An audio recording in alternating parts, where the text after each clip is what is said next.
Bonjour à toi, j'espère que tu passes un très bel été. Aujourd'hui, j'aimerais te transmettre des informations concernant l'harmonie. Parce qu'on est nombreux à penser que l'harmonie, c'est que tout fonctionne bien, tout sonne dans le même son de cloche. Pourtant, quand tu vas voir une symphonie, il y a des instruments d'intensité différente, de sons différents.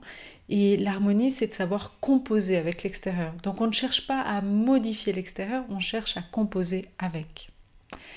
En ce moment, comme tu peux le voir, il y a beaucoup de choses qui se passent. On est vraiment dans un changement de plan au niveau social, économique, du système même de santé. Il y a beaucoup de perturbations parce qu'il y a des opinions très différentes sur des sujets que honnêtement on peut que se référer à des informations extérieures.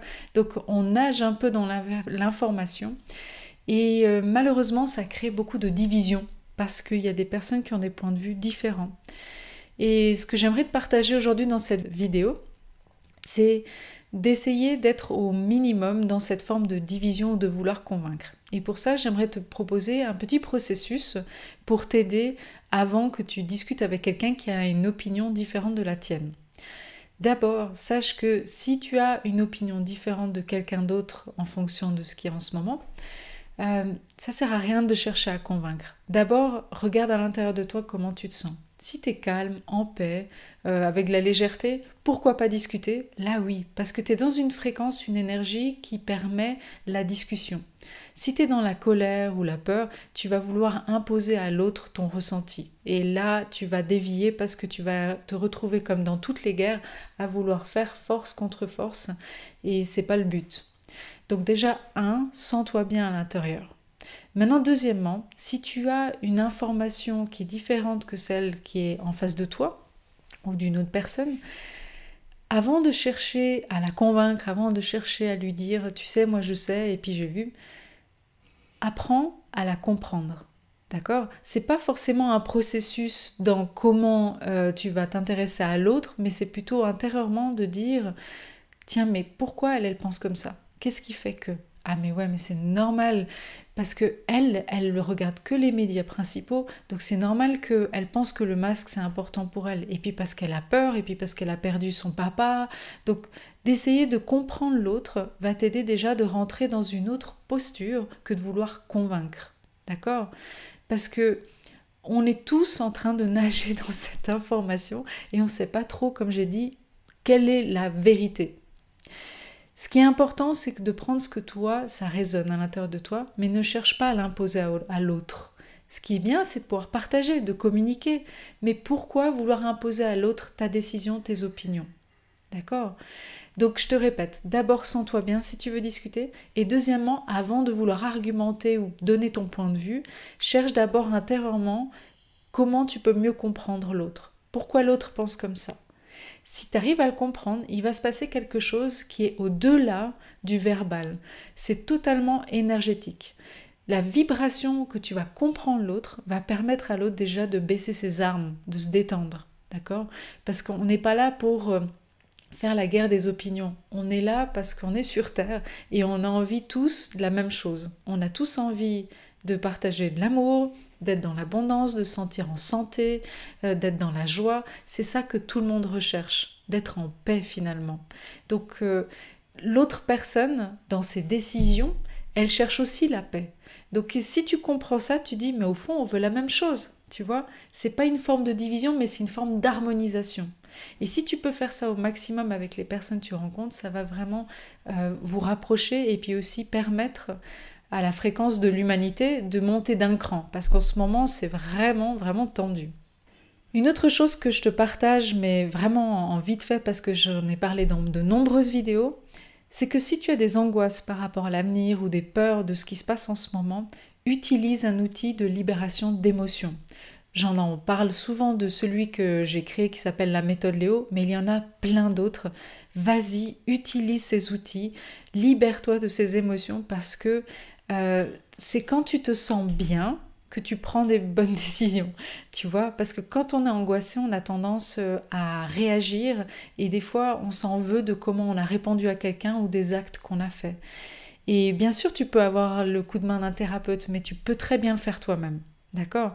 Donc si tu veux la méthode Léo, elle est sur mon site. Sinon, il y a vraiment d'autres informations, d'autres sites internet ou sur YouTube. Si tu cherches libération d'émotions, je suis sûre que tu trouveras beaucoup d'outils là derrière. Également, si tu veux, j'organise un soin collectif le 2 septembre. Qu'est-ce que c'est un soin collectif?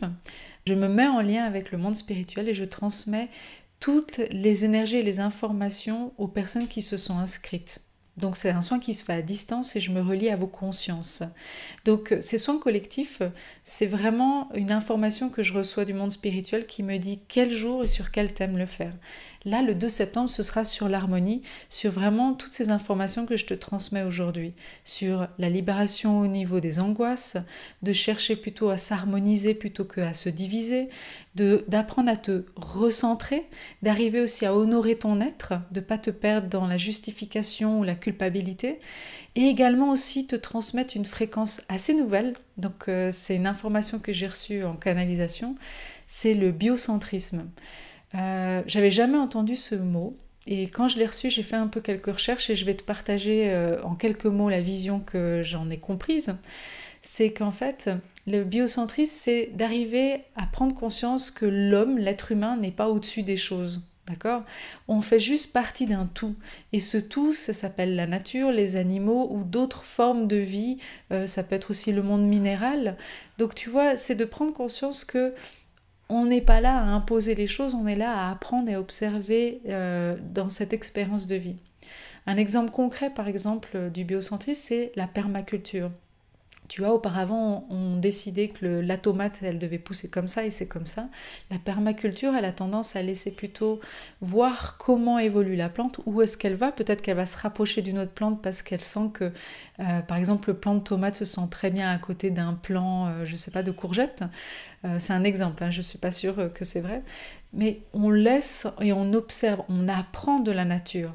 Donc on se met comme à égalité, même si nos niveaux de conscience sont différents avec les animaux et la nature, on se met à une forme d'égalité de vouloir apprendre de l'autre.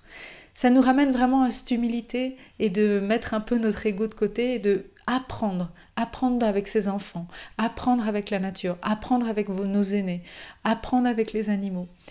Et ça va permettre aussi une forme d'harmonisation.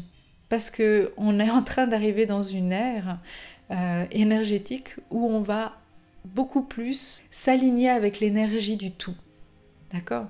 Et ça, c'est une première étape pour toi que tu peux commencer à faire parce que par la suite, il y aura vraiment d'autres informations juste magnifiques. En tout cas, sache que même si ça a l'air un peu dramatique ce qui se passe en ce moment, juste garde confiance et la foi. On est juste au bon moment, au bon endroit. Partage ton sourire, partage la joie de vivre.